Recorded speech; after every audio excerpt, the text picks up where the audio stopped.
உரிய ஆதாரங்களை கையில் வைத்துக் கொண்டு 50,000 ரூபாய்க்கு மேல் எடுத்துச் செல்லலாம் என தமிழ்நாடு தலைமை தேர்தல் அதிகாரி அர்ச்சனா பட்நாயக் விளக்கம் அளித்துள்ளார். சென்னை ராயப்பேட்டையில் தமிழ்நாடு சட்டமன்ற தேர்தல் கையேடு 2026 ஆணையர் அர்ச்சனா பட்நாயக் வெளியிட்டார். அந்த கையேட்டில் தேர்தல் ஆணையத்தின் வழிகாட்டுதல்கள், வாக்காளர் தகுதி, வேட்புமனு தாக்கல், தேர்தல் நடத்தை விதிகள், வாக்குப்பதிவு நடைமுறைகள் மற்றும் வாக்கு எண்ணிக்கை குறித்த விரிவான தகவல்கள் இடம்பெற்றுள்ளன. பின்னர் பேசிய தலைமை தேர்தல் அதிகாரி அர்ச்சனா பட்நாயக், மக்களை தொல்லை செய்யக்கூடாது என தேர்தல் பறக்கும் படைக்கு அறிவுறுத்தப்பட்டுள்ளதாக கூறினார். மருத்துவ காரணங்களுக்காக 50,000 ரூபாய்க்கு மேல் கொண்டு சென்றால் ஆவணங்களை வாட்ஸ்அப்பில் கூட காட்டலாம் என்றும் அவர் குறிப்பிட்டார்.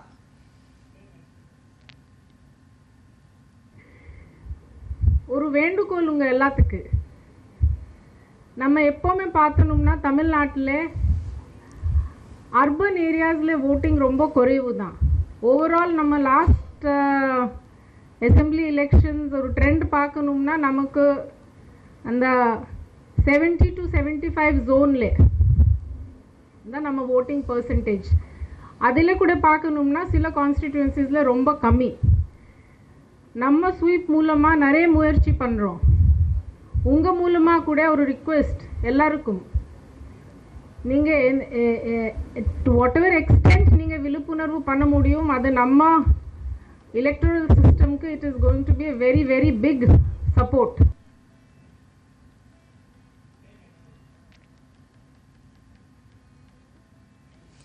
இந்நிகழ்ச்சியில் பேசிய பத்திரிகை தகவல் அலுவலகத்தின் தென் மண்டல தலைமை இயக்குநர் பழனிசாமி, சிலர் தவறான செய்திகளை சமூக வலைதளங்களில் பரப்புகிறார்கள் என்றும், செய்திகளில் உண்மை தன்மையை கண்டறிந்து அதனை வெளியிட வேண்டும் எனவும் கேட்டுக்கொண்டார்.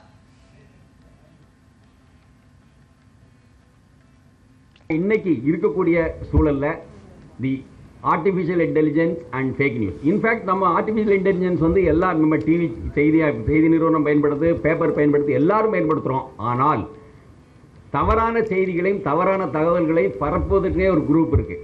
அப்போ நம்ம வந்து தெரியாமல் அதை ஃபார்வர்ட் பண்ணுறதோ, தெரியாமல் அதை எடுத்து நம்ம வந்து நியூஸ் போடுறதோ நம்ம இருக்கக்கூடாது. ரொம்ப கவனமாக இருக்கணும். ஏன்னா இது வந்து பீஸ்ஃபுல் ஒரு எலெக்ஷனாக வரணும்னா உங்களுடைய கையில் இருக்கு. ஏன்னா யாரோ ஒருத்தங்க ஒரு விஷயத்தை அனுப்புனாங்க அப்படின்னா அந்த செய்தியை நம்ம போடலாமா போடக்கூடாதா, உண்மையா பொய்யாங்க, அந்த உண்மைத்தன்மையை அறிந்து செய்திகளை வெளியிடணும்.